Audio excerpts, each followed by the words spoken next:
Halo Cihuyers, dah lama nih Mimin tidak nyapa. Kali ini ada manhwa requestan dari Ultraman Sus.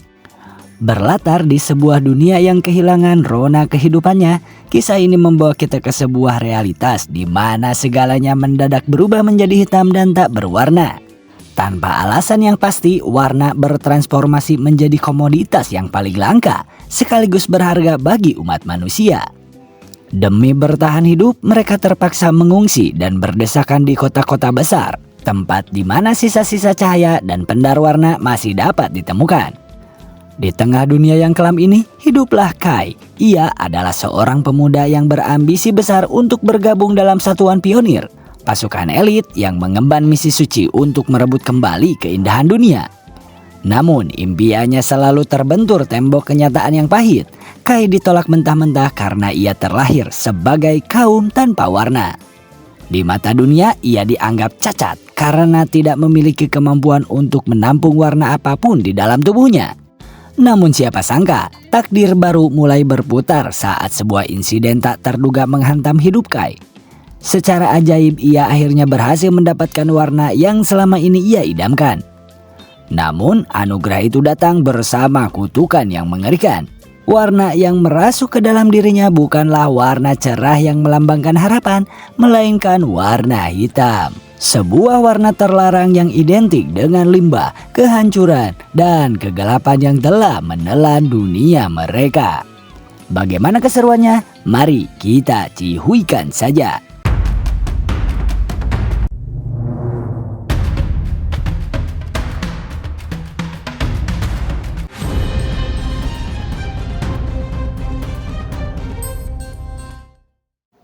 Cerita diawali di sebuah dunia yang terlihat sangat kelam dan nyaris tanpa warna. Di tengah suara suram itu, seorang pemuda tampak sibuk menambang dengan pickaxe di tangannya. Ia terus menghantam dinding batu hingga pada satu titik ujung pickaxe-nya berhasil mengenai sesuatu yang berbeda. Dari celah tersebut, cairan berwarna biru perlahan mengalir keluar. Pemuda itu langsung menyadari apa yang telah ia temukan. Wajahnya dipenuhi rasa senang ketika ia memastikan bahwa cairan itu adalah tinta yang selama ini ia cari. Tanpa membuang waktu, ia segera mengeluarkan sebuah botol dengan sangat hati-hati menampung tinta biru tersebut. Tak lama kemudian, seekor hewan kecil berwarna hitam yang imut tiba-tiba muncul dari balik bajunya. Makhluk itu bernama Nero. Dan kehadirannya membuat pemuda tersebut semakin bersemangat. Ia merasa penemuannya kali ini tidak lepas dari bantuan Nero. Dengan penuh harap, ia membayangkan bahwa jika tinta itu berhasil ia bawa kembali, mungkin kali ini Pioneer Corps akhirnya akan menerimanya. Setelah selesai, pemuda itu berjalan keluar dari tambang. Di luar, dunia tampak begitu kelam dan tak berwarna, seakan seluruh kehidupan telah kehilangan cahayanya. Namun di tengah kota tampak pancaran warna pelangi yang begitu kontras, bersinar mencolok di antara lingkungan yang suram dan tak bernyawa. Di sisi lain, di kota yang dikenal sebagai kota cahaya, orang-orang tampak berkumpul dan memandangi sekelompok individu dengan penuh kekaguman. Kelompok itu berdiri dengan penampilan yang luar biasa kontras. Warna-warna cerah memancar dari tubuh mereka, seolah menjadi pusat perhatian di tengah lingkungan sekitar. Kerumunan yang menyaksikan mereka tak mampu menyembunyikan rasa takjub. Mereka mengagumi kilau warna yang begitu hidup serta membicarakan keberhasilan kelompok tersebut dalam menumbangkan giant creature sekali lagi. Di mata warga, orang-orang berwarna itu memang pantas menyandang gelar terhormat mereka, yaitu Coloris. Selama Coloris ada, kota cahaya diyakini akan selalu aman dari ancaman. Sementara itu di distrik bayangan yang jauh dari gemerlap pusat kota, pemuda yang sebelumnya menemukan tinta biru tengah mencoba mengikuti ujian masuk Pioneer Corps untuk peringkat C. Namun alih-alih mendapatkan kesempatan, ia justru diusir dengan kasar. Salah satu Coloris di sana dengan tegas menyatakan bahwa tempat itu bukan untuk orang sepertinya. Pemuda itu tetap berusaha membela diri. Ia memperlihatkan tinta biru yang telah ia bawa, menganggapnya sebagai bukti kelayakan dan usahanya. Namun Coloris tersebut justru meremehkannya. Ia menegaskan bahwa sang pemuda adalah seorang colorless atau tidak berwarna. seseorang yang terlahir tanpa warna dan tanpa peran sebagai pejuang.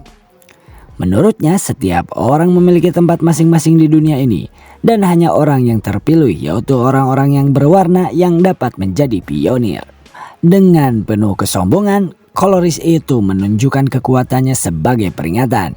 Ia menjelaskan bahwa hanya mereka yang mampu bertahan di Blacklands, yaitu wilayah di luar kota yang diselimuti kegelapan pekat, tempat berbagai makhluk berbahaya yang disebut dengan creature berkeliaran. Para pionir mempertaruhkan nyawa untuk menjelajahi wilayah tak dikenal, mencari sumber daya dan harta demi masa depan umat manusia. Mereka menganggap diri mereka sebagai pahlawan sejati. Dan bagi seorang yang tak berwarna, menjadi bagian dari mereka adalah sesuatu yang mutlak mustahil. Ia pun memperingatkan pemuda itu agar tidak datang mengganggu lagi, atau konsekuensinya akan jauh lebih fatal. Setelah pria sombong itu pergi, pemuda tersebut hanya bisa terdiam, mencerna setiap kata yang menghina dan merendahkannya itu. Melihat sahabatnya terpuruk, Nero keluar dari balik bajunya, mengeluarkan suara seolah dia mencoba untuk menghibur. Pemuda itu berusaha tersenyum dan menenangkan dirinya. Ia mengatakan pada dirinya sendiri bahwa masih ada tempat lain yang bisa dicoba, dan bahwa ia sudah terbiasa dengan penolakan seperti ini. Meski disebut tak berwarna, ia tetap bertekad suatu hari akan menjadi koloris terhebat. Dengan hati-hati, ia kembali menyembunyikan Nero agar tidak terlihat orang lain. Menyadari bahwa keberadaan makhluk kecil itu bisa membawa bahaya, ia pun memutuskan untuk mencoba tempat lain, berharap ada pihak yang mau menerima mereka. Di sisi lain, tanpa ia sadari, dari sebuah bangunan tinggi, seorang koloris memperhatikan seluruh kejadian itu. Tatapannya tertuju pada pemuda tersebut, terutama saat ia menyembunyikan Nero. Sorot matanya penuh arti, seakan menyimpan penilaian atau rencana yang belum terungkap. Diketahui pemuda itu bernama Kai. Kai saat ini terlihat berjalan sendirian di tengah kota sambil membuka buku catatannya. Ia mencoret-coret beberapa bagian dengan wajah serius, seolah sedang mengevaluasi sesuatu. Setelah beberapa saat, ia menghela napas panjang. Hari itu kembali berakhir tanpa hasil.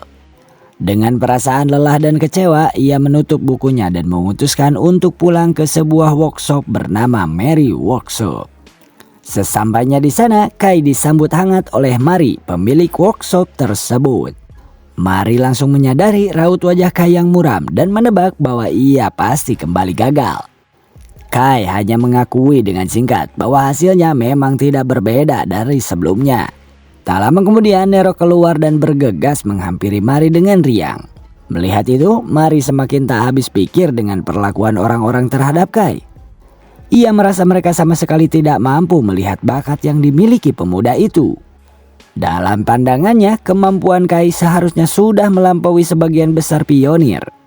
Namun Kai hanya bisa menggerutu pelan, menyadari bahwa sebagai seorang tanpa warna, tak ada korps yang mau bisa menerimanya. Mary tetap bersikeras bahwa kemampuan Kai sudah cukup terbukti. Ia mengingatkan bahwa Kai mampu membawa barang-barang dari Blackland tanpa masalah, sesuatu yang bahkan tak mudah bagi banyak orang. Kai sendiri mengakui bahwa keberhasilannya juga berkat bantuan Nero. Ia kemudian memperlihatkan tinta biru yang baru saja ia peroleh dari Blackland dan menawarkan untuk menjualnya kepada Mary. Melihat tinta itu, Mary tampak senang sekaligus lega. Ia mengaku sedang kekurangan tinta akhir-akhir ini dan segera menuangkannya ke dalam sebuah mesin di workshopnya. Kehidupan di kota memang sangat bergantung pada tinta, sehingga banyak orang mulai menyerukan penambahan jumlah pionir. Kai sendiri mengaku bersedia bekerja keras dalam bentuk apapun, tetapi tetap saja tidak ada korps yang akan menerimanya. Di tengah percakapan itu, Mary segera menyinggung saran yang pernah ia berikan sebelumnya. Kai tampak ragu ketika membahas tempat yang dimaksud, namun Mary langsung menyela dengan penuh semangat. Ia menyerahkan selembar kertas kepada Kai dan mendorongnya untuk mencoba semua kemungkinan. Menurutnya, hasil tidak akan pernah diketahui tanpa keberanian untuk mencoba, dan ini bisa menjadi kesempatan besar bagi Kai. Pada kertas tersebut tertera informasi perekrutan Dawn Pioneer Corps untuk peringkat S. Saat membaca informasi itu, Kai diliputi keraguan. Korps dengan peringkat setinggi itu terasa begitu jauh dari jangkauannya. Ia selalu merasa akan gagal bahkan sebelum mencoba, dan rasa tidak percaya diri itu membuatnya enggan mendaftar. Namun di sisi lain, ia mulai bertanya-tanya, apakah mungkin kemampuannya benar-benar bisa diakui di sana. Mary kembali meyakinkannya. Ia menyatakan bahwa seleksi di sana berdasarkan kemampuan, bukan status. Ini bisa menjadi peluang bagi Kai untuk akhirnya diakui. Ia mengingatkan bahwa sejak kecil Kai selalu ingin menjadi seorang koloris. Dan ia menegaskan bahwa mereka akan selalu mendukung apapun keputusan Kai. Kata-kata itu perlahan menguatkan hati Kai. Keraguannya mulai memudar, digantikan tekad yang kembali menyala. Ia menyadari bahwa ia tidak boleh terus ragu jika ingin mengubah nasibnya.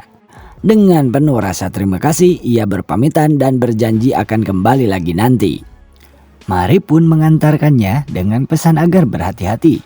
Sementara Kai melangkah pergi dengan harapan baru yang mulai tumbuh dalam dirinya. Setelah meninggalkan bengkel Mary, Kai berjalan menyusuri sebuah gang sepi sambil terus memperhatikan lembar kertas perekrutan itu. Ia menghitung waktu yang tersisa dan menyadari jika ia harus segera bersiap jika ingin mencoba kesempatan itu. Namun langkahnya tiba-tiba terhenti ketika Nero menggeram pelan di balik bajunya. Suara itu tidak biasa, membuat Kai merasa ada sesuatu yang tidak beres. Ia sempat kebingungan, berusaha memahami apa yang dirasakan sahabat kecilnya itu. Tanpa peringatan, seorang pria muncul dari belakang dengan tongkat sihir yang telah teracung siap menyerang. Pria itu adalah sosok yang sebelumnya mengawasinya dari atas bangunan. Serangan pun dilancarkan begitu saja tanpa basa-basi. Kai yang tak sempat bereaksi dengan benar hanya mampu menghindar sebagian, namun tetap terkena hantaman sihir dan terjatuh ke tanah. Dua pria berambut mencolok, satu berambut ungu dan satu berambut hijau berdiri mengelilinginya. Mereka meremehkan perlawanan Kai, menganggap tak lebih dari seorang yang tak berwarna. Bagi mereka, kematian seorang tak berwarna bukanlah sesuatu yang akan dipedulikan oleh siapapun. Di tengah situasi itu, Nero keluar di balik pakaian Kai dengan panik, memanggil-manggilnya dengan suara cemas. Kesadaran Kai mulai memudar, namun dalam benaknya hanya ada satu keinginan, agar Nero bisa melarikan diri dan menyelamatkan dirinya. Beberapa saat kemudian, Kai terbangun dalam kondisi tergantung di udara. Ia mendapati dirinya telah diangkat oleh pria berambut hijau dan dibawa ke atas sebuah wadah limbah tinta raksasa. Di bawahnya, cairan pekat hasil campuran berbagai jenis tinta bergolak dengan warna suram yang mengerikan. Limbah tinta itu dikenal mematikan bagi manusia. Siapapun yang jatuh ke dalamnya tidak akan menyisakan tubuh sedikit pun. Tempat itu menjadi lokasi sempurna untuk menghilangkan jejak. Kai menggertakkan giginya, berusaha memahami alasan serangan mendadak itu. Namun jawabannya segera terlihat ketika pria berambut hijau mengungkapkan ketertarikan mereka pada sesuatu yang jauh lebih berharga, yaitu Nero. Mereka menganggap makhluk kecil itu sebagai creature langka yang memiliki kecerdasan tinggi, cukup untuk mengikuti manusia. Bagi mereka, menemukan makhluk seperti itu di distrik bayangan adalah sebuah keberuntungan besar. Tak jauh dari sana, pria berambut ungu memperlihatkan Nero yang telah dikurung dalam sebuah kandang sihir. Nero tampak ketakutan dan tak berdaya. Kai berusaha berteriak, memanggilnya dan memohon agar ia dilepaskan. Namun kondisinya yang lemah membuat suaranya terdengar sia-sia. Bagi kedua penyerang itu, Nero hanyalah komoditas bernilai tinggi yang bisa dijual mahal di pasar gelap. Mereka menganggap makhluk itu terlalu berharga untuk dimiliki oleh seseorang tak berwarna seperti Kai. Sementara itu, pria berambut hijau tetap menahan tubuh Kai di atas limbah tinta, seolah hanya tinggal menunggu waktu sebelum ia benar-benar dijatuhkan ke dalam kegelapan pekat yang mematikan itu. Di ambang kematian, pikiran Kai dipenuhi penyesalan. Ia menyadari betapa cerobohnya dirinya karena lengah di distrik bayangan. Selama ini, ia mampu menahan penghinaan dan perlakuan buruk sebagai seorang tak berwarna. Namun membayangkan kehilangan Nero, yaitu satu-satunya keluarga yang ia miliki karena kelalaiannya sendiri, terasa jauh lebih menyakitkan. Amarah dan keputusasaan bercampur dalam dirinya hingga akhirnya ia berteriak penuh peringatan kepada pria berambut hijau yang menahannya itu. Teriakan itu bukan sekedar luapan emosi. Tiba-tiba aura hitam yang aneh memancar keluar dari tubuh Kai. Aura itu terasa tidak wajar, pekat, dan menggetarkan. Saat menyentuh kulit pria rambut hijau tersebut, sensasinya begitu mengerikan. Seolah ada sesuatu dalam dirinya yang tersedot keluar secara paksa. Rasa jijik dan takut bercampur menjadi satu, membuatnya panik. Karena terkejut dan kehilangan kendali, ia refleks melemparkan Kai langsung ke dalam limbah tinta di bawah mereka. Setelah menjatuhkan Kai, pria berambut hijau segera mengajak rekannya pergi. Ia menganggap semuanya telah selesai dan tak ingin membuang waktu lebih lama. Pria berambut ungu memastikan bahwa situasi sudah beres. Dengan rasa puas, mereka berdua merasa kini akan memperoleh keuntungan besar dari hasil penjualan Nero di pasar gelap, lalu bergegas meninggalkan tempat itu. Sementara itu, tubuh Kai tenggelam perlahan ke dasar limbah tinta yang pekat dan mengerikan. Cairan gelap itu menelan dirinya tanpa ampun. Ia berusaha bergerak, namun tubuhnya terasa lumpuh dan tak bisa merespon kehendaknya. Dalam kondisi antara sadar dan tidak, satu pikiran terus bergema di benaknya. Ia harus menyelamatkan Nero. Ia belum boleh berakhir di tempat seperti ini. Ia masih memiliki janji yang belum ia tepati. Namun limbah tinta terus menariknya semakin dalam, menenggelamkannya ke dalam kegelapan tanpa batas. Di tengah kegelapan tinta yang menelannya, tiba-tiba sebuah suara terdengar di benak Kai. Suara itu tidak datang dari luar, melainkan bergema langsung di dalam pikirannya, seolah berbicara melalui telepati. Suara tersebut mempertanyakan mengapa ia hanya diam dan tidak melakukan apapun. Kai yang kebingungan tidak mengetahui siapa yang berbicara kepadanya itu. Suara itu terus mendesaknya untuk menerima sebuah kekuatan. Suara itu meminta menyelamatkan Nero, menyerap semuanya tanpa ragu dan menerima warna aslinya. Ada penantian panjang dalam nada suara itu, seakan sesuatu yang telah lama tertidur kini akhirnya menemukan waktunya untuk bangkit. Sekejap kemudian sesuatu yang mustahil terjadi. Seluruh limbah tinta di dalam wadah raksasa itu mulai berputar membentuk pusaran besar. Cairan pekat yang mematikan itu tersedot keras ke arah tubuh Kai. Dalam hitungan detik, semua tinta yang memenuhi wadah tersebut lenyap sepenuhnya terserap ke dalam dirinya. Kai terdiam dalam kebingungan. Ia sadar bahwa sebelumnya ia tenggelam di dalam tinta. Namun setelah itu ingatannya terasa terputus. Ada bagian waktu yang hilang dari kesadarannya. Di tengah kebingungan itu, satu pertanyaan besar muncul dalam benaknya. Siapa sebenarnya dirinya? Tiba-tiba suara Nero terdengar dari atas, memohon pertolongan. Seruan itu membangkitkan kembali kesadaran Kai akan situasi yang sedang terjadi. Ia mendongak dan melihat dua pria yang sebelumnya menyerangnya masih berada di sana. Ingatannya kembali sepenuhnya. Ia harus menyelamatkan Nero. Dalam satu lambaian tangan ke atas mereka, aura hitam pekat memancar keluar dari wadah limbah yang kini kosong. Aura itu bergerak liar dan menggetarkan udara, membuat kedua pria tersebut terkejut.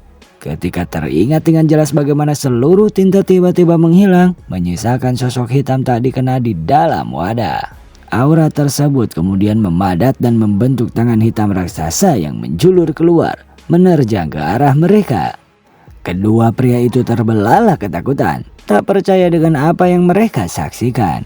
Dalam kepanikan, mereka menyadari kemungkinan yang mengerikan, bahwa makhluk yang kini berada di hadapan mereka bukan lagi seorang tanpa warna, melainkan sesuatu yang lebih menyeramkan, yaitu The Creature. Beberapa saat setelah kejadian itu, lokasi tersebut telah berubah menjadi reruntuhan. Bangunan yang sebelumnya berdiri kini hancur, menyisakan puing-puing dan debu yang masih bertebaran di udara. Kerumunan warga memenuhi area sekitar, saling berbisik dengan wajah tegang dengan penasaran. Beberapa petugas berwenang tampak sibuk mengamankan lokasi serta memeriksa sisa-sisa kehancuran. Seorang saksi mata menjelaskan dengan penuh semangat apa yang ia lihat. Ia bersikeras bahwa sebuah tangan raksasa tiba-tiba muncul begitu saja, lalu menghancurkan area itu dalam sekejap. Gesturnya berlebihan, berusaha meyakinkan petugas yang mencatat keterangannya. Namun petugas tersebut hanya merespon dengan setengah hati, seolah sulit mempercayai cerita yang terdengar mustahil itu. Saksi tersebut semakin kesal karena merasa tidak didengar dengan serius.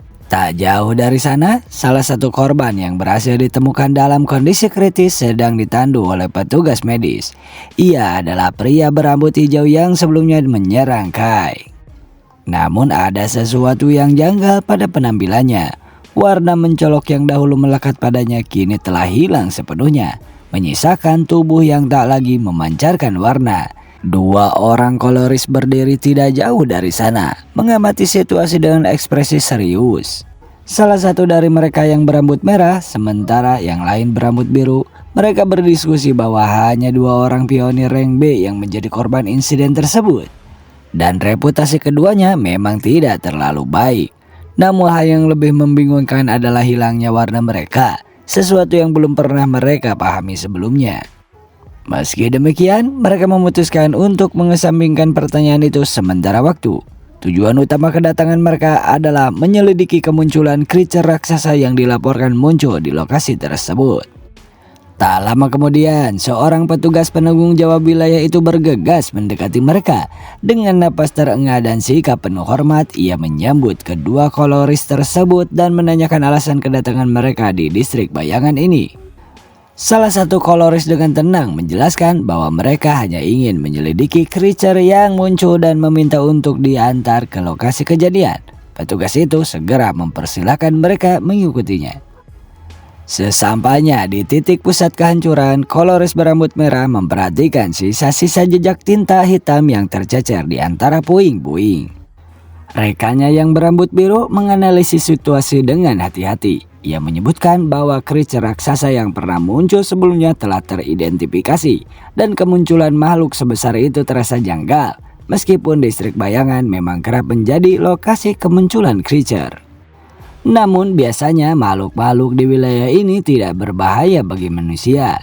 Jika benar ada varian baru yang muncul, maka situasinya akan menjadi jauh lebih serius.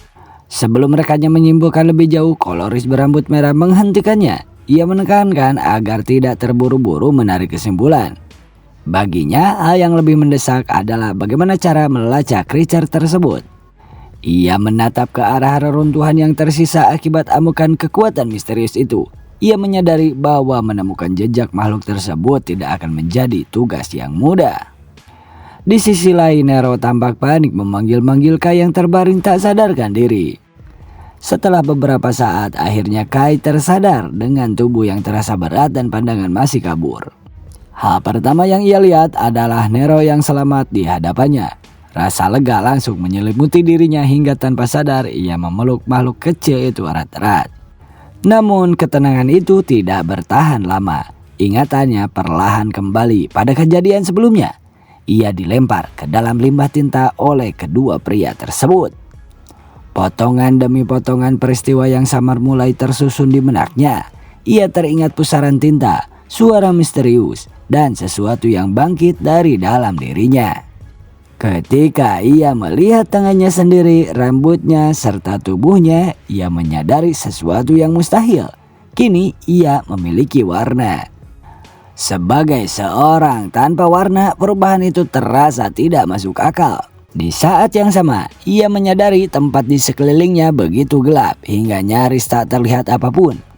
Kegelapan itu terasa asing sekaligus mengancam. Kebingungan membuatnya meminta bantuan Nero untuk menerangi keadaan. Tanpa ragu, Nero berlari ke depan lalu memutar tubuhnya dengan cepat hingga berubah menjadi cahaya terang yang menyinari area tersebut. Begitu cahaya menyebar, pandangannya di sekitar mereka terungkap. Mereka ternyata berada di Blacklands, tempatnya di area Black Forest, wilayah berbahaya yang biasanya hanya dapat diakses oleh pionir rank B ke atas. Lebih buruk lagi, mereka telah dikepung oleh para creature yang mulai bergerak mendekat, ditarik oleh cahaya Nero. Kai segera menyadari bahaya itu dan menyuruh Nero kembali mendekat. Ia mencoba mencari celah untuk melarikan diri, namun para creature tidak memberi kesempatan. Serangan demi serangan datang dari berbagai arah. Dengan sigap, Nero membantu dengan cahayanya, menghalau beberapa makhluk yang mencoba mendekat. Kai bersyukur atas bantuan itu, lalu keduanya berusaha menyusuri jalur hutan yang gelap untuk mencari jalan keluar. Di tengah pelarian, Kai mulai merasakan sesuatu yang aneh pada tubuhnya. Ia merasa tidak lelah sedikit pun meski telah berlari cukup jauh. Di dadanya tampak sebuah pola hitam yang memancarkan cahaya samar. Sensasi energi memenuhi seluruh tubuhnya, membuatnya merasa lebih cepat, lebih gesit, dan jauh lebih kuat dari sebelumnya. Namun saat pikirannya dipenuhi kebingungan atas perubahan itu, ia menjadi lengah. Nero segera memperingatkannya ketika seekor creature muncul dari samping siap menerkam. Kai nyaris tidak sempat bereaksi. Dengan refleks ia hanya mampu menahan serangan itu menggunakan tangannya. Benturan keras terjadi. Namun alih-alih tangannya yang hancur, justru gigi creature tersebut yang patah saat mengenai kulitnya. Makhluk itu terkejut dan segera mundur ketakutan sebelum akhirnya melarikan diri. Kai sendiri terpaku, tak percaya dengan apa yang baru saja terjadi. Ia sempat mengira tangannya akan putus, tetapi ia sama sekali tidak terluka. Ia mulai mempertanyakan apakah ini kekuatan seorang koloris atau sesuatu yang bahkan jauh lebih dari itu. Belum sempat ia memahami situasi, Nero kembali memberi peringatan. Kai menoleh ke depan dan mendapati sosok creature raksasa berdiri di hadapannya. Makhluk besar itu muncul dari balik pepohonan gelap, menghadang jalan mereka dan menandai ancaman yang jauh lebih besar dari sebelumnya. Di hadapan Kai kini berdiri sosok creature raksasa bermata satu, Cyclops, predator yang seharusnya berada jauh di pedalaman Blacklands. Kemunculannya di wilayah ini terasa ganjil dan mengkhawatirkan. Kai baru saja menyadari hal itu ketika makhluk tersebut langsung melancarkan serangan dahsyat. Hantaman kuatnya membuat Kai terpental jauh ke belakang hingga tubuhnya menghantam dinding keras. Nero berteriak panik dan segera mendekatinya, khawatir akan keselamatannya. Namun meski merasakan nyeri akibat benturan keras, Kai menyadari bahwa dirinya tidak mengalami luka serius. Ia merasakan kekuatan luar biasa dari Cyclops, tetapi anehnya di saat yang sama ia juga merasakan keyakinan yang tak pernah ia miliki sebelumnya, perasaan yang bahwa ia bisa menang. Senyum tipis muncul di wajahnya. Ia telah memperoleh warna yang selama ini ia dambakan. Kali ini ia tidak ingin lari seperti sebelumnya. Ia akan mencoba mengingat kembali sensasi saat kekuatan hitam itu muncul, saat ia melawan pria berambut hijau. Ia memusatkan pikirannya pada perasaan tersebut. Tiba-tiba aura hitam pekat kembali menyelimuti tubuhnya, mengubah seluruh dirinya menjadi sosok hitam gelap yang memancarkan energi menekan. Ketika Cyclops menerjang untuk menyerang lagi, Kai menghentakkan kakinya ke tanah, mengepalkan tinju lalu melesat maju dengan satu pukulan lurus yang penuh tenaga. Ledakan dahsyat terjadi saat tinjunya menghantam. Suara dentuman mengguncang area itu, menghancurkan sekelilingnya seolah sebuah bom meledak di pusat hutan.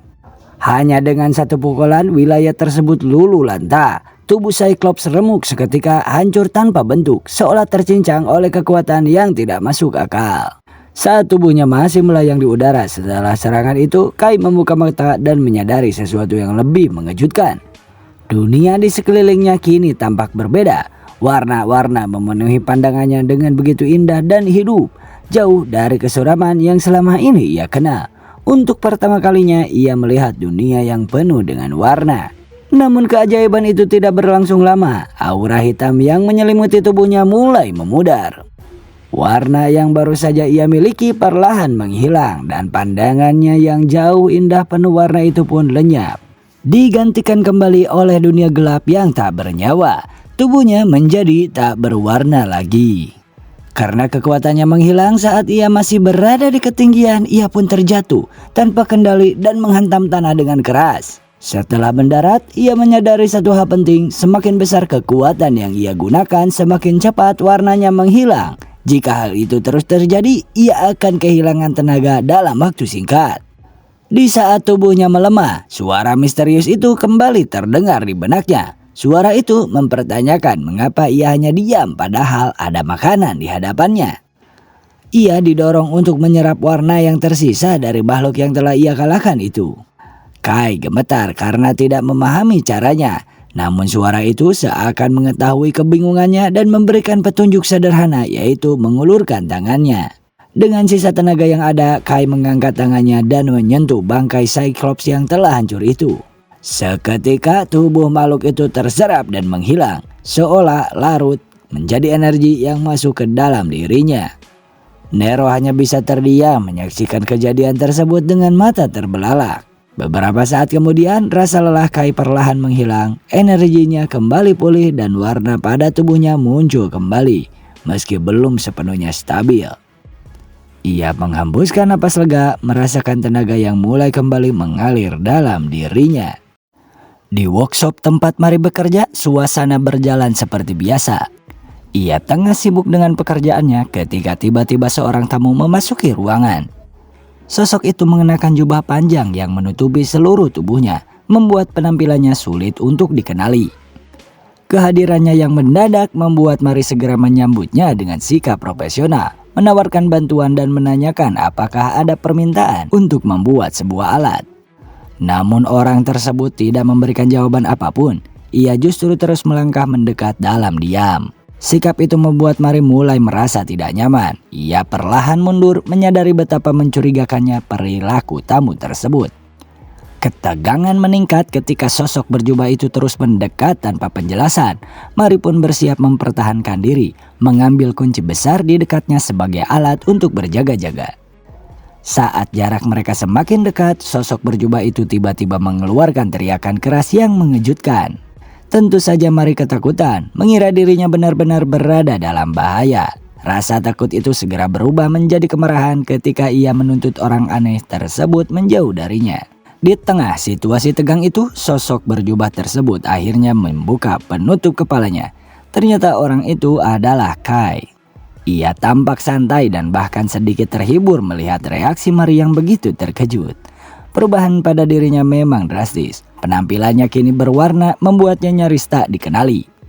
Mari terpaku melihatnya. Rasa terkejut bercampur kebingungan memenuhi wajahnya ketika menyadari perubahan yang terjadi kepada Kai.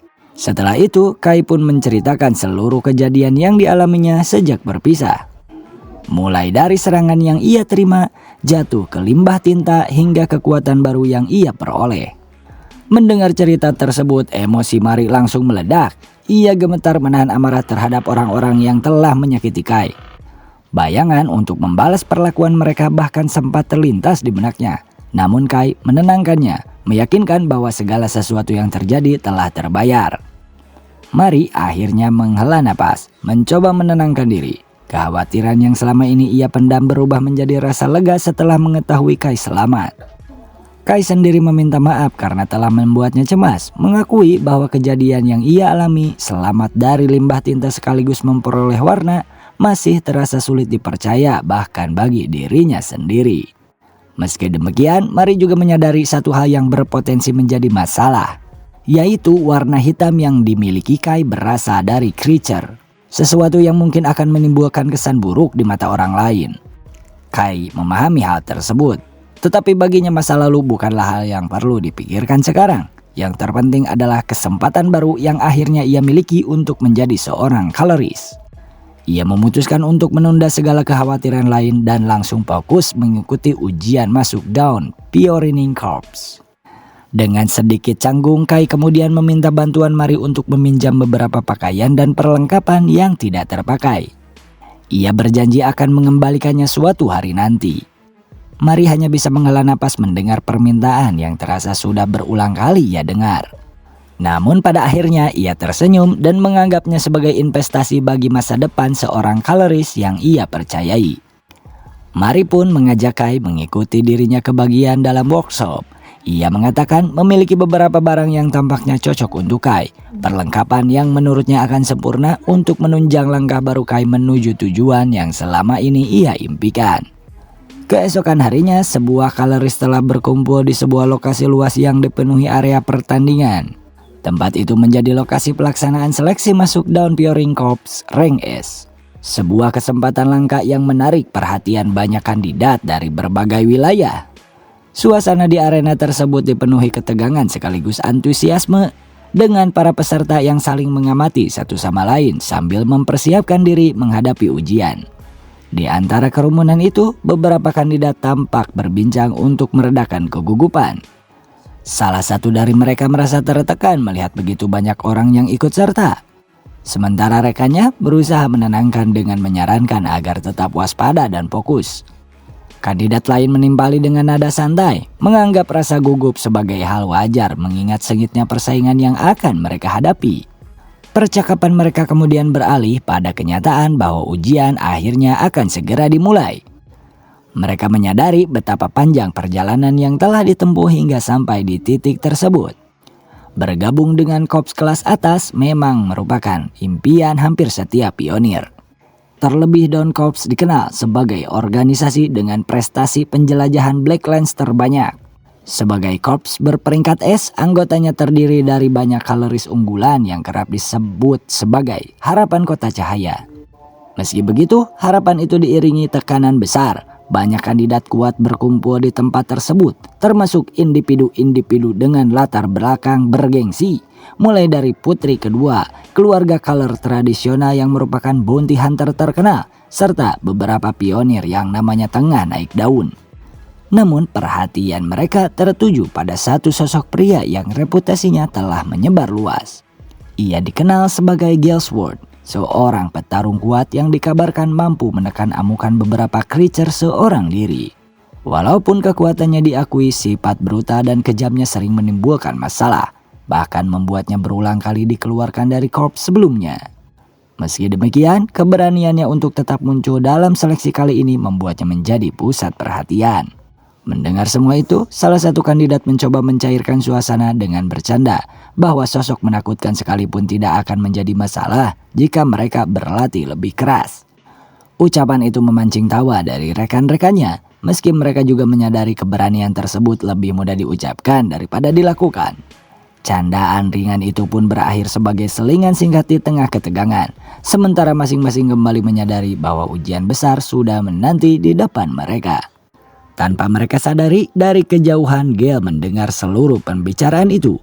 Ia memandang kerumunan dengan ekspresi meremehkan. Merasa kecewa karena para kandidat yang hadir menurutnya tidak memenuhi ekspektasi seorang peserta seleksi kelas S. Baginya tidak ada satupun yang tampak cukup menonjol untuk menarik perhatian. Namun pandangannya kemudian tertuju pada seorang gadis bounty hunter bernama Ellie. Gale mengingat bahwa Ellie Cyan merupakan putri kedua dari Cyan Family, sebuah keluarga kaloris tradisional yang dikenal luas. Mengamati gadis itu lebih lama, Gale menilai bahwa Ellie setidaknya memiliki kualitas yang layak untuk diperhatikan, sejalan dengan rumor yang pernah ia dengar. Dengan seringai tipis, Gale mulai membayangkan bagaimana reaksi orang-orang di sekitarnya jika sesuatu terjadi padanya. Ia pun perlahan mengangkat tangannya ke arah Ellie, seolah hendak melakukan tindakan tertentu, memberi kesan bahwa ia mungkin akan menyerang atau memancing situasi. Akan tetapi, niat itu tidak pernah terwujud karena sebuah pengumuman tiba-tiba bergema melalui pengeras suara, menandai dimulainya ujian masuk. Perhatian seluruh kandidat pun teralihkan. Kerumunan segera menyadari kehadiran para kaloris dari Dawn Pionir yang datang sebagai pengawas seleksi. Sosok-sosok tersebut dikenal luas berkat kontribusi besar mereka dalam perburuan creature berskala besar baru-baru ini. Bagi banyak kandidat, ini merupakan kesempatan pertama melihat langsung anggota korps elit tersebut. Dan aura kuat yang mereka pancarkan semakin menegaskan perbedaan level antara korps S-Rank dengan yang lain sejak awal. Seorang kaloris berwarna kuning berdiri di hadapan para kandidat dan membuka rangkaian ujian masuk pasukan dengan sambutan resmi. Ia terlebih dahulu menyampaikan apresiasi kepada seluruh peserta yang telah datang mengikuti seleksi. Menyadari bahwa masing-masing dari mereka membawa tujuan berbeda, mulai dari mengejar uang, kekuatan, kehormatan, hingga menjalankan tugas pribadi. Meski demikian, ia menegaskan bahwa alasan tersebut pada akhirnya tidaklah menjadi faktor utama. Hal terpenting yang dibutuhkan untuk meraih semua itu adalah tetaplah skill, bos. Dan hanya skill itulah yang dicari oleh pasukan ini. Pasukan tersebut memerlukan kandidat yang sangat kuat untuk menjalankan misi menghadapi Blacklands serta merebut kembali wilayah manusia. Sehingga individu yang biasa saja tidak dibutuhkan di sini. Setelah penyampaian itu, ujian tahap pertama pun diumumkan dimulai. Dengan arena pertandingan yang telah disiapkan di sekitar mereka, para kandidat dapat menebak bahwa seleksi awal akan berlangsung dengan format turnamen. Penekanan diberikan pada pentingnya kemampuan tempur bagi seorang pionir, mengingat dunia di luar berjalan dengan hukum rimba, di mana kelemahan berarti kematian. Karena itu para peserta diminta membuktikan kekuatan mereka melalui pertarungan, yang hasilnya akan menentukan kelolosan ke tahap berikutnya. Instruksi kemudian diberikan agar kandidat naik ke arena ketika nomor mereka dipanggil. Tak lama nomor 126 dan 286 disebut sebagai pasangan pertama yang harus maju bertanding. Kerumunan segera menyadari bahwa salah satu nomor tersebut adalah Gale, memunculkan reaksi simpati sekaligus ketegangan dari para penonton yang menganggap lawannya berada dalam posisi yang tidak menguntungkan. Ketika Gale memasuki arena dengan ekspresi penuh antusiasme, merasa beruntung karena berhasil dapat menghilangkan kebosanan yang sejak tadi ia rasakan. Dengan senyuman menyeringai, ia menatap lawannya sambil membayangkan bagaimana ia akan mempermainkan pertarungan tersebut. Namun ketika ia benar-benar memperhatikan sosok di hadapannya, kebingungan justru muncul. Postur dan kuda-kuda lawannya tampak tidak biasa, bahkan terkesan lemah di matanya. Meski demikian, Gale tidak menganggap hal itu penting. Rasa bosan yang menumpuk membuatnya enggan menahan diri lebih lama, terlebih panggung pertarungan telah tersedia. Ia pun bersiap dengan pedangnya dan mulai melancarkan kekuatan, memancing kekaguman dari kerumunan yang mengenali senjata khas Gale Sword serta bakat luar biasa di usia muda. Tanpa menunda, Gale melesat maju menyerang dengan kecepatan tinggi, mengarahkan tebasannya ke leher lawan seolah ingin mengakhiri pertarungan dalam sekejap. Lawannya tampak tersentak melihat pedang itu telah berada begitu dekat, tetapi situasi justru berbalik drastis. Sebuah pukulan kuat tiba-tiba menghantam wajah Gale, membuatnya terpental keluar arena hingga menabrak tembok dengan keras. Seluruh penonton hanya mampu terdiam dengan mulut menganga, tak percaya menyaksikan Gale tumbang hanya dalam satu serangan. Sosok lawan yang berdiri di arena kemudian membuka jubahnya, memperlihatkan bahwa ia adalah Kai. Warna hitam pekat yang menyelimuti tubuhnya langsung memicu kegemparan baru di arena pertempuran, karena warna tersebut identik dengan makhluk creature. Keheranan bercampur ketakutan menyebar saat mereka mencoba memahami bagaimana seseorang dengan warna seperti itu bisa berdiri sebagai kandidat manusia, terlebih mampu menjatuhkan Gale dalam satu pukulan.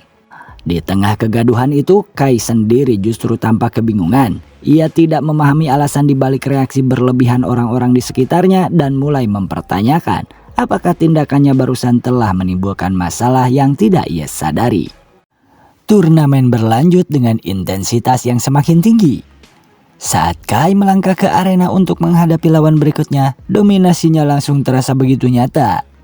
Sang lawan tampak sangat tertekan, bahkan mulai menunjukkan tanda-tanda ketakutan yang mendalam. Lawannya itu terus bergerak mundur dengan panik, menyadari bahwa setiap serangan yang ia lancarkan seolah tidak memberi pengaruh sedikit pun bagi Kai. Di tengah keputusasaan musuhnya, Kai melesat maju dengan kecepatan tinggi, melepaskan sebuah pukulan telak yang membuat lawannya terpental jauh hingga pertandingan berakhir. Juri segera mengumumkan kemenangan mutlak bagi peserta nomor urut 286 tersebut. Performa Kai yang luar biasa mencolok akhirnya menarik perhatian serius dari para kaloris yang mengawasi jalannya turnamen. Di mata si hijau, potensi Kai terlihat jauh melampaui kandidat lainnya, menjadikannya sosok yang paling menjanjikan di arena. Ketertarikan mereka semakin dalam karena kenyataan bahwa Kai merupakan pemegang kekuatan Black pertama yang pernah muncul. Menyadari bahwa kabar mengenai fenomena langka ini akan segera tersebar luas dan memicu persaingan, si biru dan rekannya melihat hal tersebut sebagai kesempatan emas untuk segera melakukan perekrutan sebelum pihak lain sempat bertindak. Atmosfer di area pengawasan seketika berubah tegang dengan kedatangan si merah dan si ungu yang sama sekali tidak disangka-sangka. Kemunculan mereka mengundang keterkejutan luar biasa bagi Caloris lainnya. Terlebih karena status si Merah sebagai pemimpin tim Red yang sangat berpengaruh. Dengan tenang, ia mulai meninjau perkembangan jalannya turnamen untuk memastikan semua berjalan tanpa kendala. Meski kehadirannya yang mendadak memicu tanya dan sikap skeptis dari salah satu pengawas mengenai maksud tujuannya di sana, sang pemimpin tim hanya menanggapi rasa penasaran tersebut dengan sikap acuh. Sembari berdalih bahwa ia hanya kebetulan sedang melintas di area tersebut. Percakapan di antara pengawas beralih pada misi yang tengah dijalani oleh si Merah, yang diakui masih mengalami kebuntuan hingga cukup menguras pikirannya. Dalam upaya mengalihkan rasa frustasi tersebut, Red mulai menanyakan potensi kandidat yang layak untuk segera direkrut dari arena pertandingan. Wanita hijau yang berada di sana memberikan laporan yang sangat menjanjikan, menyoroti kehadiran seorang wanita muda dari keluarga Saiyan, serta satu individu lain yang memiliki keunikan luar biasa. Perhatian si Merah akhirnya terpaku pada pandangannya menatap sosok Kai. Ia menyadari adanya pancaran energi hitam yang sangat asing dan langka, yang seketika membedakan pemuda itu dari seluruh peserta lainnya di turnamen tersebut. Si hijau pun memperhatikan rekannya yang berwarna merah itu menatap Kai dengan seksama, lalu menyadari bahwa perhatian itu bukan tanpa alasan. Ia menilai Kai telah menunjukkan performa luar biasa dengan mengalahkan kandidat unggulan dan mencetak hasil yang mengejutkan hingga membuatnya hampir pasti lolos tahap pertama seleksi. Si biru kemudian mengungkapkan dugaan bahwa Kai mungkin memiliki kaitan dengan insiden baru-baru ini. Si Merah pun menilai kemunculan warna baru setelah peristiwa tersebut terasa terlalu kebetulan. Untuk sementara, mereka sepakat bahwa langkah terbaik adalah terus mengawasi Kai dan melihat perkembangan selanjutnya. Di sisi lain, Kai sendiri terus melanjutkan pertarungan demi pertarungan dengan kemenangan beruntun. Ia menyadari kekuatannya memberinya peluang besar untuk menjadi pionir. Namun ia juga menahan diri agar tidak menggunakan kemampuan itu secara berlebihan. Kekhawatiran akan kehilangan warna yang baru ia peroleh membuatnya tetap berhati-hati dalam setiap pertarungan. Sementara itu, di bagian lain arena, ledakan es tiba-tiba mengguncang arena pertandingan.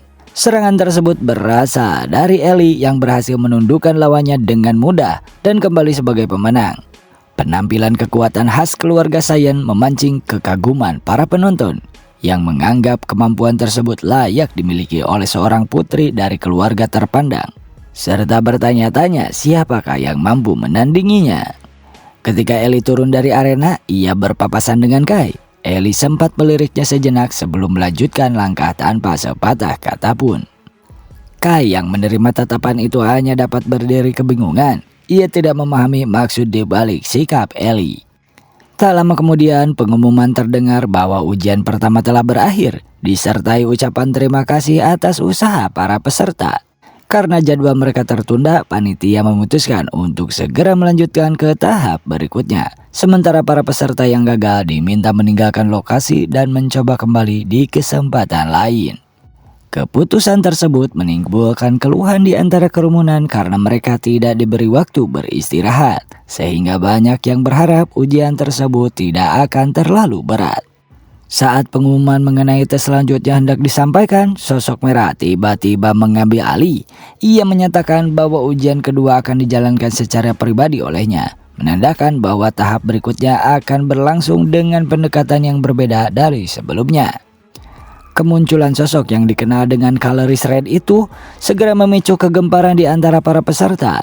Banyak yang mengenalinya sebagai salah satu Caloris terkuat di Shining City, pemegang rekor penaklukan tertinggi dalam perebutan kembali wilayah Blacklands. Reputasinya sebagai pemilik kekuatan destruktif yang begitu besar bahkan membuat rekan satu timnya kerap ragu untuk bertarung bersamanya. Lebih menakutkan lagi, beredar rumor bahwa tak seorang pun pernah berhasil lulus dari ujian yang ia pimpin, membuat suasana para peserta seketika diliputi kecemasan. Sosok berwarna kuning sempat memperingatkan Red bahwa perubahan sistem ujian secara sepihak berpotensi memancing kemarahan kaptennya. Namun Red menanggapinya dengan santai. Ia mengaku sudah terbiasa menerima omelan darinya. Setelah itu, Red langsung menjelaskan aturan ujian kepada para peserta dengan singkat dan jelas. Mereka hanya perlu bertahan saja. Segera setelah penjelasan itu, Red melepaskan kekuatannya. Api menyala dan membentuk barir yang menyelimuti masing-masing peserta, menciptakan kembali kondisi lingkungan ekstrim dari wilayah Blacklands yang pernah ia jelajahi. Panas yang dihasilkan mulai menekan para peserta, sementara Red menjelaskan bahwa tempat tersebut hanyalah representasi sederhana dari lingkungan Blacklands yang sebenarnya jauh lebih ganas. Ia menegaskan bahwa bertahan dari itu adalah syarat kelulusan, sedangkan kegagalan menahan kondisi itu berarti mereka tidak memiliki kualifikasi untuk bergabung dengan pasukan korps ini. Para peserta pun langsung merasakan tekanan hebat dari suhu yang membakar. Banyak yang terkejut karena panas tersebut terasa jauh melampaui apa yang mereka bayangkan. Bahkan kemampuan khusus mereka tidak mampu memberikan perlindungan memadai. Dalam kondisi itu, satu-satunya pilihan hanyalah bertahan selama mungkin. Dari luar arena, sosok berwarna kuning mengamati demonstrasi kekuatan Red dengan penuh kekaguman. Meski sempat terdengar rumor bahwa Red jarang berlatih belakangan ini, performanya menunjukkan bahwa kemampuannya tidak mengalami penurunan sedikit pun. Kemampuan untuk menciptakan dan mengendalikan barir bagi begitu banyak peserta sekaligus dianggap sebagai bukti kendali kekuatan tingkat puncak yang luar biasa. Di tengah tekanan panas yang merata, kejadian tak terduga terjadi ketika salah satu barir tiba-tiba pecah oleh cahaya biru dari dalamnya.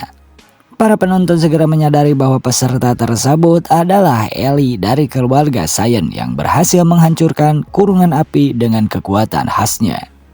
Melihat hal itu, Red menilai Ellie sebagai peserta yang menjanjikan. Ia memahami bahwa keluarga Saiyan secara alami menjadi penyeimbang bagi kekuatan api miliknya. Namun kemampuan Ellie untuk benar-benar memecah barir tetap dianggap sebagai pencapaian luar biasa yang pantas disematkan pada seorang jenius sepertinya. Perhatian Red kemudian beralih pada sosok lain yang juga menarik perhatiannya, yakni Kay, pemilik kekuatan hitam. Ia memperingatkan bahwa Kay masih mampu bertahan di dalam barirnya tanpa tumbang, tetapi berbeda dengan Ellie. Kay tidak menunjukkan upaya untuk menerobos kurungan tersebut. Sikap pasif itu membuat Red menaruh ekspektasi yang lebih rendah, meski rasa penasarannya terhadap Kay belum sepenuhnya hilang. Di sisi lain arena, Kay tengah berada dalam keadaan panik. Di dalam barir panas yang menyelimutinya, ia menyadari bahwa penggunaan kekuatan dalam pertarungan sebelumnya telah menguras warnanya lebih banyak dari yang ia perkirakan. Rasa cemas semakin meningkat ketika ia merasakan warnanya terus memudar seiring waktu, seakan bocor keluar tanpa bisa dihentikan. Ia membayangkan bagaimana kemungkinan terburuk jika sampai kembali tak berwarna di hadapan semua orang. Mungkin saja ia mulai akan dicurigai dan berakhir sebagai eksperimen. Kesadaran itu membuatnya menolak untuk hanya dia menunggu keadaan memburuk, sehingga ia mulai memutar otak mencari cara bertahan. Dalam kepanikan tersebut, sebuah gagasan tiba-tiba muncul di benaknya. Ia teringat bahwa sebelumnya mampu menyerap sesuatu yang memiliki warna dan menyadari bahwa barir yang mengurungnya juga merupakan manifestasi color ability. Pemikiran itu memunculkan kemungkinan bahwa barir tersebut pun dapat diserap, meskipun Kai sendiri belum memahami batas kemampuan penyerapan miliknya. Meski panas dari barir semakin menekan tubuhnya, Kai memutuskan untuk bertindak sebelum terlambat. Dengan tekad bercampur ketidakpastian, ia menempelkan tangannya pada permukaan barir untuk menguji hipotesisnya itu. Hasil yang terjadi seketika di luar dugaan. Barir tersebut langsung terserap dengan cepat ke dalam tubuhnya, bahkan melampaui kendali yang ia miliki. Proses itu tidak berhenti pada satu barir saja, melainkan merambat dan menarik seluruh barir lain yang mengurung para peserta hingga semua terserap ke dalam dirinya. Peristiwa mendadak itu membuat para pionir yang mengawasi dari kejauhan terkejut. Melihat kekuatan hitam menelan seluruh barir dalam satu momen. Reaksi mereka dipenuhi keheranan, sementara Red menyadari bahwa mereka tengah berhadapan dengan fenomena yang berada di luar Nurul. Sementara itu, Kai yang menjadi pusat kejadian justru tidak merasakan kemenangan. Alih-alih lega, ia diliputi dengan kepanikan baru. karena menyadari bahwa tindakannya telah menjadi pusat perhatian semua orang. Kesadaran bahwa situasi berkembang jauh dari rencananya membuatnya semakin gelisah menghadapi apa yang mungkin terjadi selanjutnya. Di tengah arena, para peserta masih diliputi keterkejutan setelah menyaksikan seluruh barir menghilang dalam sekejap. Bisik-bisik pun menyebar di antara mereka, dipenuhi kebingungan dan ketidakpercayaan terhadap apa yang baru saja terjadi. Banyak yang mempertanyakan apakah penglihatan mereka benar, karena warna hitam yang terpancar dari Kai terasa mustahil dimiliki oleh seorang manusia. Warna itu seharusnya milik para creature. Di sisi lain, perhatian kemudian beralih pada sudut pandang Ellie. Bagi gadis itu, ujian masuk tersebut memiliki arti yang sangat penting. Ia datang dengan tekad untuk membuktikan hasil latihan dan dedikasi yang telah ia jalani demi keluarganya. Namun, kemunculan warna baru yang belum pernah tercatat sebelumnya menimbulkan kegelisahan tersendiri dalam dirinya. Sejak kecil, ia dididik untuk selalu menjadi yang terbaik dan tidak mengecewakan keluarganya, terutama pada sang kakak. Karena itu, ia tidak ingin tertinggal oleh siapapun. Sosok Kai pun menjadi sumber kegelisahan terbesar dalam pikirannya saat ini. Ia mengakui kekuatan Kai yang cukup besar, hingga meski ia harus bertarung dengannya sekalipun, Ellie tidak tahu apakah ia akan menang atau tidak. Lebih dari sekedar kekuatan, ada sesuatu yang tidak dapat ia jelaskan dari diri Kai. Sebuah faktor yang terasa melampaui pemahamannya. Meski sempat terhanyut dalam pertanyaan itu, Ellie akhirnya menenangkan dirinya dan memilih untuk tidak memikirkannya terlalu dalam. Menegaskan tekad bahwa kesempatan berikutnya tidak akan berjalan dengan cara yang sama. Sementara itu, di sisi lain arena, Kai didatangi langsung oleh Red. Sang kaloris itu mendekatinya dengan rasa penasaran yang jelas terlihat. Tertarik pada kemampuan luar biasa yang baru saja diperlihatkan Kai. Ia mengamati bahwa aura kekuatan Kai saja sudah terasa tidak biasa. Terlebih lagi kemampuannya menyerap seluruh balir sekaligus. Ketertarikan itu membuat Red ingin mengetahui lebih banyak mengenai kekuatan hitam milik Kai, bahkan menawarkan kesempatan untuk membicarakannya secara pribadi agar tidak menarik perhatian publik. Di tengah situasi tersebut, Kai sendiri justru lebih memikirkan hasil ujiannya. Rasa penasaran mendorongnya memastikan apakah tindakannya tadi berpengaruh pada kelulusannya. Kekhawatiran itu segera terjawab ketika Red menegaskan bahwa pada tahap tersebut Kai telah dinyatakan lulus, sembari menyatakan akan mengurus detail selebihnya. Kai sempat diliputi keterkejutan ketika mengetahui dirinya dinyatakan lulus. Ia tidak menyangka tindakan seceroboh yang membuatnya menonjol justru berujung pada hasil yang diinginkannya. Perasaan lega dan bahagia bercampur menjadi satu, menandai langkah awalnya sebagai seorang pionir. Namun, suasana tersebut tidak berlangsung lama. Red yang masih berada di dekatnya segera mendapatkan teguran dari rekannya yang berwarna kuning saat itu karena dianggap bertindak seenaknya di tengah ujian yang masih berlangsung. Meski begitu, Red hanya menanggapinya dengan santai dan setengah bercanda lalu tetap membawa Kai meninggalkan arena seleksi. Sementara itu, petugas kuning mengambil alih situasi dengan mengumumkan bahwa ujian akan tetap dilanjutkan meskipun sempat terganggu oleh insiden tak terduga itu. Ia juga menegaskan bahwa peserta nomor 17 yang berhasil menghancurkan barir dengan kekuatannya sendiri itu dinyatakan lulus, yaitu Ellie. Sedangkan peserta lain harus menjalani tes tambahan. Di kejauhan, Ellie hanya bisa terdiam menyaksikan Red membawa Kai pergi ke suatu tempat. Setelah menyerahkan sementara tanggung jawabnya kepada rekannya yang berwarna biru, Red mengajak Kai menuju sebuah lokasi yang membuat Kai langsung mengenalinya. Tempat itu adalah area tempat dirinya pernah terjatuh ke dalam limbah tinta. Kebingungan pun muncul dalam benaknya. Terlebih ketika Red mulai menjelaskan bahwa di lokasi tersebut baru saja terjadi insiden aneh. Red mengungkapkan bahwa dua pionir yang sebelumnya memiliki warna tiba-tiba kehilangan warna mereka. Sebuah kasus yang belum pernah terjadi sebelumnya. Ditambah lagi saksi mata melaporkan kemunculan creature raksasa sebelum insiden itu terjadi. Tak lama setelahnya, Kai muncul sebagai manusia pertama dengan warna hitam. Rangkaian kejadian itu terasa seperti kebetulan yang terlalu mencolok menurutnya. Penjelasan dari Red tersebut membuat Kai terdiam. Ia mulai menyadari bahwa Red kemungkinan telah mencurigai sesuatu sejak awal. Dalam pikirannya, ia mempertimbangkan kemungkinan untuk melarikan diri, namun segera mengurungkan niat itu karena menyadari reputasi dan kemampuan Red yang bahkan dihormati oleh para koloris lain. Red kemudian mengakui bahwa sebagian sikapnya tadi hanyalah bentuk pengujian kecil.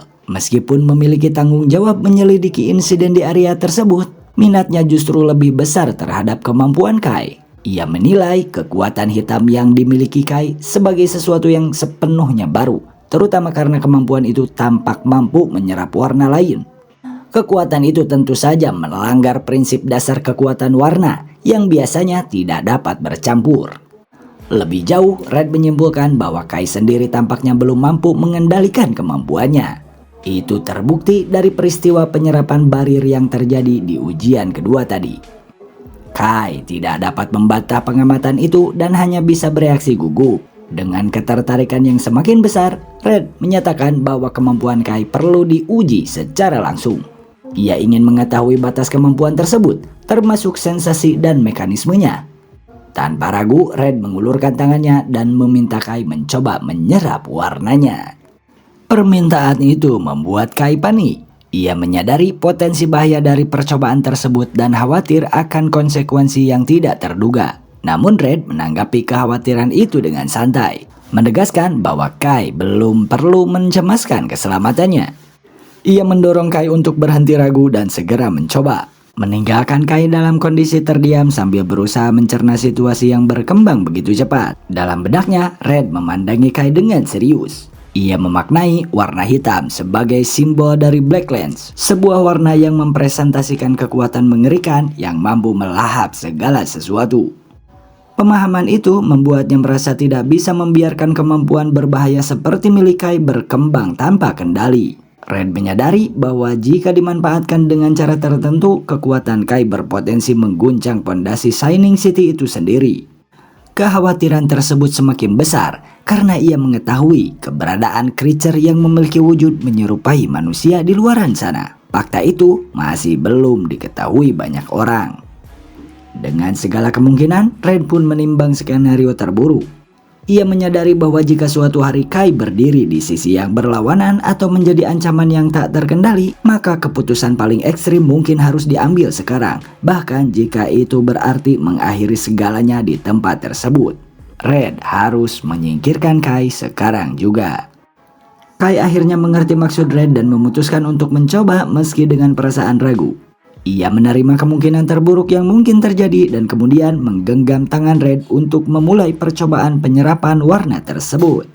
Begitu proses itu dimulai, Kai langsung merasakan sensasi luar biasa menyakitkan. Energi panas yang masuk ke tubuhnya terasa seperti cairan magma mendidih yang mengalir di dalam dirinya. Rasa panas itu begitu kuat hingga ia kesulitan mengendalikannya, membuatnya menyadari betapa besar kekuatan warna merah milik Red yang selama ini dikenal sebagai sosok pahlawan. Red mengamati dengan seksama bagaimana Kai menyerap energinya secara rakus. Seolah-olah kekuatan itu terasa sangat kelaparan. Ia menilai bahwa kemampuan Kai memang masih belum matang, sehingga individu yang cukup kuat masih dapat menahan penyerapannya. Meski demikian, kemampuan itu tetap berbahaya bagi kebanyakan orang. Red juga menyadari bahwa apa yang ditunjukkan Kai saat ujian sebelumnya kemungkinan belum mencerminkan seluruh potensinya. Dan ia mulai penasaran bagaimana Kai memanfaatkan warna yang telah diserapnya itu. Pengamatan itu berubah menjadi keterkejutan ketika tubuh Kai tiba-tiba mengalami perubahan. Sebagian dirinya bertransformasi menjadi sosok menyerupai monster, menampilkan wujud yang bagi Red akan dengan mudah dianggap sebagai creature jika ia tidak mengetahui kenyataannya. Hal itu semakin menguatkan dugaan Red bahwa Kai memang berkaitan dengan insiden sebelumnya. Meski merasa telah memahami banyak hal, Red menyadari bahwa ia harus segera bertindak untuk menenangkan situasi sebelum Kai benar-benar kerasukan. Sehingga ia bersiap menggunakan kekuatannya. Namun sebelum Red bergerak, suara geraman muncul dari sisi monster dalam diri Kai. Sosok tersebut tampak haus akan energi yang baru saja dirasakan, mendorong Kai untuk melahap lebih banyak kekuatan panas tanpa menahan diri. Dorongan itu terus menggema dalam benak Kai, memancing keinginannya untuk mengambil lebih banyak energi yang terasa begitu menggoda. Kai berusaha melawan bisikan tersebut. Ia mempertanyakan kemunculan suara-suara itu dan mencoba menenangkan dirinya sendiri, menolak dorongan untuk menyerah pada keinginan monster dalam dirinya. Pergelutan batin itu berlangsung sengit, dengan sosok tersebut terus mendesak agar semua warna itu diambil sebagai miliknya. Pada akhirnya Kai mengerahkan tekadnya untuk menekan kekuatan monster tersebut.